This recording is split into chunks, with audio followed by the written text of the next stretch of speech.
هعمل لك بيه احلى صينيه محشي. طبعا انت من عشاق المحشي وزهقتي طبعا من اللف. بجد الطريقه دي سهله وبسيطه جدا، محشي من دون لف. شايفين القطع الصغيره دي؟ الاول طبعا كنا بنرميها ما بنهتمش بيها. لا انا من النهارده اقول لك خلي القطع، هتحتاجيها بجد وهتعملي بيها احلى صينيه محشي. هقول لك على الطريقه الحلوه دي.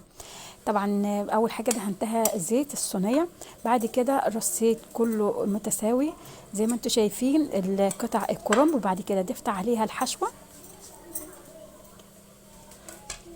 طبعا عايزه المحشي بيطلع حلو وطعمه حلو وريحته حلوه جدا. تضيفي شرايح من البصل وحبه من الخضره قبل ما بتضيفي، طبعا قبل ما تحطي خالص ورق الكرنب. بعد ما رصيته زي ما انتم شايفين متساوي كده اهوت، ضفت عليه الشوربه. طبعا ضفت عليهم معلقتين كبار من الصلصه عشان تديك اللون الاحمر اللي انت شايفاه ده. هرفعها كده على النار. ده كده شكلها. طبعا انا استفدت طبعا بالكرنبه كلها.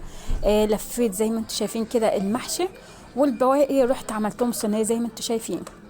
بجد طعمها حلو جدا وما خدش معايا اي وقت. ولو عجب الفيديو لحد هنا ما تنساش تعمل لايك واشتراك فضلا وليس امرا. ما تنساش تشير الفيديو وتعمل لايكات كتير عشان يوصلكم كل جديد. شايفين حاجه كده منتهى الجمال، وفي 5 دقايق بس.